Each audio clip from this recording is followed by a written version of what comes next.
नमस्कार साथियों, प्रयास डिजिटल के इस ऑनलाइन प्लेटफॉर्म पर आप सभी का हार्दिक स्वागत अभिनंदन है। आज के इस खास वीडियो में हम बात करने वाले हैं त्रिवेणी संगम के बारे में। बेटा हम बात करेंगे त्रिवेणी संगम क्या होता है, इस एक प्रकरण से पूर्व परीक्षाओं में किस तरह से प्रश्न आए हैं और आगे की परीक्षाओं में किस तरह से इस एक स्लाइड से प्रश्न आ सकते हैं, इन तमाम संभावनाओं पर हम चर्चा करेंगे। उससे पहले हम बात करते हैं त्रिवेणी संगम के बारे में। बेटा त्रिवेणी संगम क्या होता है? वह स्थल जहां पर तीन नदियों का संगम बनता है, उस स्थान को कहते हैं अपने त्रिवेणी संगम।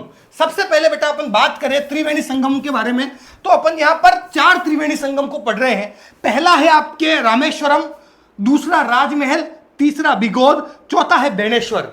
ये जो तीन ऊपर के त्रिवेणी संगम है बेटा, यह आपके बनास नदी से संबंधित है, और जो चौथा आपका त्रिवेणी संगम है यह माही नदी से संबंधित है। ध्यान रखिए, माही वह नदी है जो कर्क रेखा को दो बार काटती है। हम बात करते हैं बेटा पहले त्रिवेणी संगम के बारे में। जो पहला अपना त्रिवेणी संगम है वह बनता है आपके चंबल, बनास और सीप। तीनों नदियां हैं, तीनों मेरे साथ दोहराएंगे, चंबल, बनास, सीप। कहां पर बन रहा है त्रिवेणी संगम? यह बन रहा है अपने रामेश्वरम में, और रामेश्वरम कहां पड़ता है? सवाई माधवपुर में। कौन सी तीन नदियां हैं? चंबल, बनास, सीप। कहां बन रहा है? रामेश्वरम में। रामेश्वरम सवाई माधवपुर में पड़ता है। हम बात करें बेटा दूसरे त्रिवेणी संगम के बारे में। जो दूसरा त्रिवेणी संगम है यह बनास, डाई और खारी नदी द्वारा बनता है। तीन नदियों द्वारा बनता है। कौन सी तीन नदी है? बनास, डाई और खारी। और ये कहां पर बनता है बेटा? तो ये बनता है आपके राजमहल में, और राजमहल पड़ता है आपके टोंक में। वापस दोहराएंगे, बनास, डाई, खारी, राजमहल और राजमहल, टोंक।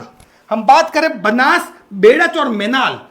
बनास, बेड़च और मेनाल का जो त्रिवेणी संगम बनता है वह आपके बिगोद में बनता है, और बिगोद आपके भीलवाड़ा जिले में पड़ता है। कौन से जिले में पड़ता है बच्चों? भीलवाड़ा जिले में। बनास, बेड़च, मेनाल, बिगोद कहां पर है? भीलवाड़ा में। हम चौथे और सबसे महत्वपूर्ण त्रिवेणी संगम की बात करें तो सोम, माही और जाखम। कितनी नदियां? तीन नदियां, सोम, माही और जाखम। कहां पर मिलती है? यह मिलती है आपके बेणेश्वर में। और बेणेश्वर कौन से जिले में पड़ता है मेरे बच्चों? बेणेश्वर पड़ता है आपके डूंगरपुर जिले में। एक बार इस स्लाइड को अपन पूरा आराम से रिवाइज करते हैं, साथ का साथ आप दोहराएंगे, यही की यही इसको याद करने की कोशिश करेंगे। बात करते हैं त्रिवेणी संगम के बारे में। चंबल, बनास, सीप। कौन सी तीन नदियां? चंबल, बनास, सीप। कहां मिल रही है? रामेश्वरम में। रामेश्वरम आपके कहां पड़ रहा है?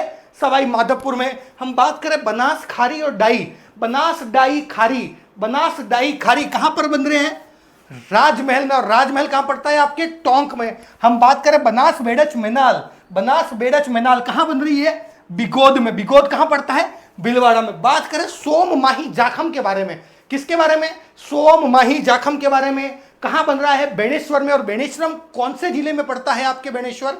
बेणेश्वर पड़ता है अपने डूंगरपुर जिले में।